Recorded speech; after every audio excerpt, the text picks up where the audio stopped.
Le projet de la médiathèque de Verneuil-sur-Seine visait des innovations technologiques et la particularité, c'est qu'on est dans un secteur de la région Île-de-France à proximité de Paris avec un centre urbain assez ancien et on est sur un bâtiment du XVIe siècle qu'il fallait impérativement conserver et respecter.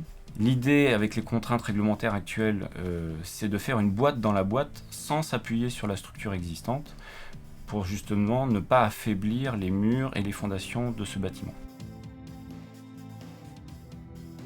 On a réfléchi à un système de dalles autoportantes en bois, et pour ce système, on s'est appuyé sur les compétences techniques des entreprises, et surtout de l'entreprise Boisea, qui nous permettait d'avoir une portée de plus de 8 mètres, sans point d'appui intermédiaire, et donc qui nous permettait d'avoir une architecture et une esthétique de l'enveloppe qui était très intéressante pour une future médiathèque.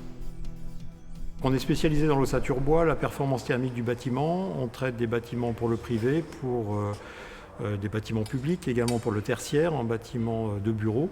Deux parties bien distinctes dans ce projet, une partie à l'extérieur qui représente une extension. Et il s'agissait de construire à l'intérieur un nouveau bâtiment, préfabriquer des éléments, donc pouvoir les transporter et les amener à l'intérieur de ce bâtiment pour les assembler, et avec en point d'orgue des dalles opportunes qui sont des dalles bois de très longue portée.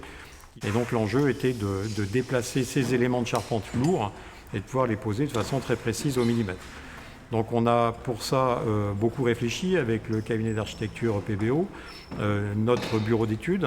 On a fait des plans pour voir comment on allait manutentionner tous ces éléments-là, comment toutes ces tâches allaient s'ordonnancer avec les autres corps d'État également. Et puis est venue la phase de tracé, de maîtrer, de commande des matériaux, et la phase la plus importante qui a été le levage.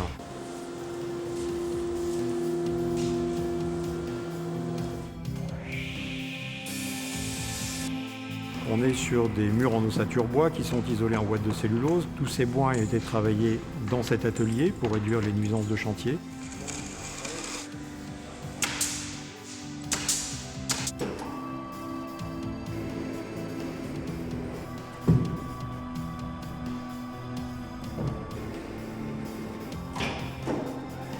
Dans cette médiathèque, nous avions les murs périmétriques qui portaient les dalles opportunes, et puis des finitions spécifiques autour de l'escalier, qui faisait partie de notre lot également.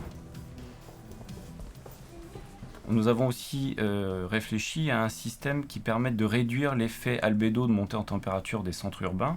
Ça, on a réussi à le faire grâce à l'entreprise Terreal, qui a une filiale aux États-Unis et qui a pu nous faire les essais en laboratoire de la réflectance solaire, puisque aujourd'hui, ce n'est pas un élément qui est imposé en France ni en Europe.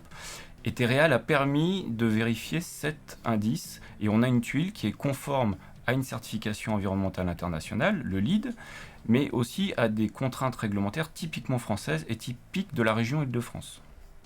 Pour faire un bâtiment performant aujourd'hui, il faut réfléchir à son enveloppe. Et l'enveloppe, c'est l'isolation, mais c'est aussi les fenêtres, puisque c'est un élément de déperdition assez importante.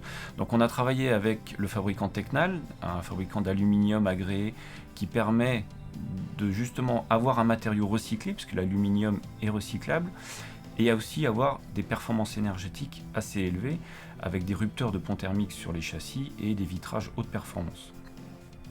Sur les systèmes performants de ce bâtiment, on a un système de géothermie sur nappe, et là on a pu travailler avec les compétences de l'entreprise Géosolaire, qui ont pu mettre en avant vraiment les connaissances locales et régionales de ce paramètre qui est vraiment lié à la géologie, puisqu'on a foré à 69 mètres dans les nappes alluviales, et ce système énergétique va nous permettre de faire du chaud et du froid. Donc on a un système de rafraîchissement et de chauffage réversible par les planchers, basse température, et par une pompe à chaleur qui nous permettent de réguler les températures avec des sondes en fonction de l'été ou de l'hiver ou de la mi-saison, mais également d'alimenter une centrale de traitement d'air qui permet de souffler l'air et de le récupérer. C'est une centrale double flux thermodynamique couplée au système énergétique de la géothermie verticale.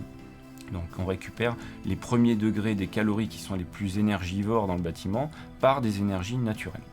On a sur ce bâtiment de la récupération d'eau pluviale, c'est-à-dire que l'eau de pluie qui tombe sur le toit sont récupérées et stockées dans des cuves qui sont réutilisées pour les sanitaires publics. Et sur les robinetteries, on On a une alimentation avec des économiseurs d'eau branchés sur l'eau potable qui nous permettent d'avoir, sur un bâtiment de 448 m², l'économie d'une piscine municipale en volume d'eau sur 8 ans. Donc c'est pas négligeable. On a implanté sur le toit une verrière photovoltaïque qui nous permet une production de 3700 kWh par an en basse consommation. Donc l'électricité qui est produite par la verrière photovoltaïque est réinjectée directement dans le bâtiment pour faire des économies d'énergie sur les coûts d'exploitation. Le complément est revendu à ERDF et le troisième élément est réinjecté sur une borne de chez Legrand, une borne extérieure, la Green Up System, qui permet de recharger les véhicules électriques de façon sécurisée et rapide. Il y a très peu de systèmes qui arrivent à coupler la production et la revente ou l'alimentation en instantané. Quand on parle d'un bâtiment peu énergivore, on réfléchit au système énergétique, on fait attention à sensibiliser le personnel pour son usage quotidien, mais aussi on fait attention à toute la production. Legrand a positionné des éléments et des compteurs de vérification qui permettent de vérifier instantanément les consommations sur les prises de courant ou sur les luminaires et de pouvoir jouer justement sur l'allumage ou l'extinction de certaines zones en fonction de l'éclairage naturel qui arrive dans le bâtiment. Pour optimiser les performances du bâtiment, on a réfléchi avec la société Prolume de trouver des luminaires très performants et peu énergivores en consommation électrique. Donc ça s'est fait bien en amont du projet au niveau de la conception, mais aussi pendant le chantier pour vérifier que le matériel qui avait été choisi correspondait bien à la réglementation en vigueur sur l'accessibilité des personnes à mobilité réduite par exemple, mais également sur la certification LEED avec le niveau de performance environnementale qu'on cherchait à avoir.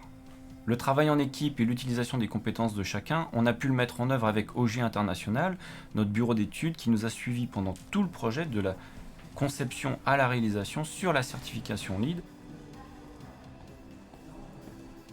L'intérêt d'une démarche de certification LEED est de procurer un certain nombre de réflexions sur des sujets divers, d'en améliorer la performance. Cette performance est bien sûr étudiée au moment de la conception et de la construction, mais tous les bénéfices en sont retirés lors de l'utilisation et de l'exploitation du bâtiment et permettre ainsi à ses utilisateurs d'avoir un bâtiment à la fois très esthétique mais aussi dont les performances sont exemplaires. La certification LEED a été obtenue grâce à un travail collaboratif de toutes les parties prenantes sur ce projet et le niveau initialement prévu du Gold a été dépassé grâce aux efforts de tous et la volonté du maître d'ouvrage de faire un bâtiment absolument exemplaire. Et le niveau platine a finalement été atteint. C'est le premier équipement public français certifié LEED avec la plus haute distinction, le niveau Platinum. Et on se porte aujourd'hui avec cette première parmi les 3% des projets les plus hautement certifiés dans le monde. Comme quoi, avec les compétences françaises et notre savoir-faire français, on est capable de se porter à l'international et viser les projets à l'export.